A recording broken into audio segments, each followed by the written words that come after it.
ئەدران بۆیە لە ئیسلامە دراوسێتی زۆر گرنگە بەڕێزان. طبعا ئەحکامی جەنائز ئەحکامێکی زۆر گەورەیە، ئینسان ناتوانێت بە ئاسانی لێ قوتار بێ، بەڵام مەسئلەیەکێ بەلامەوە گرنگە. ئینسان لە 40 ساڵی بەدواوە ئەبێ زۆر حەزەرکە لە خۆی، لە 50 حەزەرەکەی زیاترەکە، لە 60 زیاترەکە، لە 70 زیاترەکە، لە 80 زیاترەکە. هەندێک لە عولەما فەرمویانە لە 80 گۆڕ بۆ خۆی هەڵکەنێ زۆر باش. هەرچەندە هەندێک لە عولەمایەتی فەرمویانە کەڕاهەتی هەیە گۆڕ هەڵکەندن، چونکە کەس نازانێت لەکوێ ئەنێژرێ. بەڵام ئینسان ئەگەر دراوسەی باش هەڵبژێرێ بۆ خۆی خراپ نییە. وەسیەت کە ئەگەر گونجا لەلای ئەو دراوسەی باشا بمنێژن. ئومێد دەکەم لەگەڵ چۆن لە جیان، یعنی ئێمە لە ژیانە چۆن دراوسێتی ئەکەن، بەخوا لە گۆڕیشە ئەو هەیە. ئەمڕۆ سیر مەکەن، ئێستا ئێمە کەسێکی مولحیدی بێدینی کافر شەو ڕۆژ جوێنی بەخوا پێغەمبەری خوادا و ئینکاری ئیسلامی کرد و دژایەتی دینی کرد، ئەمرێ هەر لە گۆڕستانی موسڵمان ئەنێژرێ، ئەبێتە بەڵا بەسەرێمەوە لە گۆڕیشە. الحەمدولله هەنێ لە خراپەکاران شوێنیان بۆ جیا ئەکەنەوە، قەسر و قسووریان بۆ ئەکەن لە ئێمە دوورەکەونەوە. تەسەور کە کەسی موسڵمان ئەبێ بگەڕێ بە دوای شوێنی چاکە، بەخوا چۆن لێرە ماڵی ئەکڕی ئەگەڕێ بزانی دراوسەکەت کێ، باخی ئەکڕی سەعاتێ پرسیارەکەی دراوسەکانی کێن، بەخوا لە گۆڕیشە ئەو هەیە.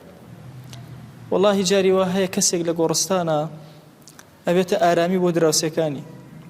دەیان ڕیوایەت لە پێغەمبەری خوا صلی الله عليه وسلم لەو مەسائلانە واریدە و ڕیوایەت کراوە. بۆیە ئینسانی موسڵمان لە مەسەلەی گۆڕا زۆر ئاگای لێبێ.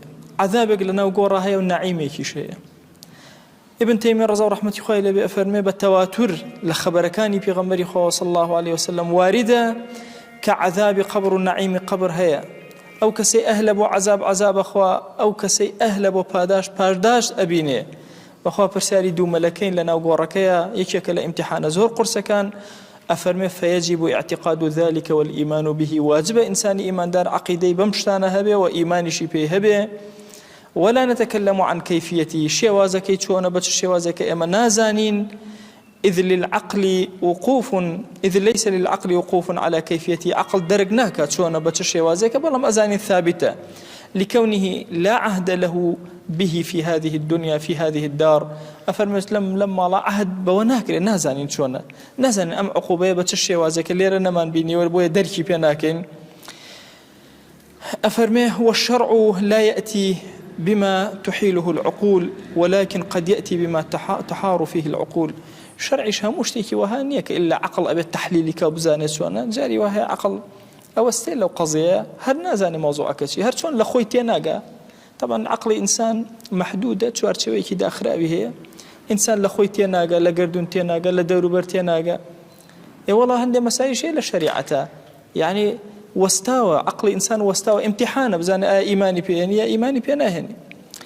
إمام مناوي رضا ورحمة خوای لێبێ ئەفەرمێ عذاب القبر حق، عذاب قبر حق ڕازگۆیە ڕاستە. إمام غزالي أفرمي فمن أنكره فهو مبتدع، هرش كز بلا عذاب قبرني أو مبتدع محجوب عن نور الإيمان. نور إيمان للضليا النية، نور قرآن النية، بل الصحيح عن ذوي الأبصار ما صحت به الأخبار. أي صحيح للا أهل ذوي الأبصار وشاوكرا وكامي أويك لأخبار كان واردة. حفرەیەکە لە چاڵێکە لە چاڵەکانی دۆزەخ یا باخچەیەکە لە باخچەکانی بەهەشت. زۆری تر لە ئیمامەکان و ئەهلی عەقیدەی ئیسلامی هەموو باسی ئەویان کردووە کە عەذابی قەبر تەواجودی هەیە و بەو کەیفیەتەیە.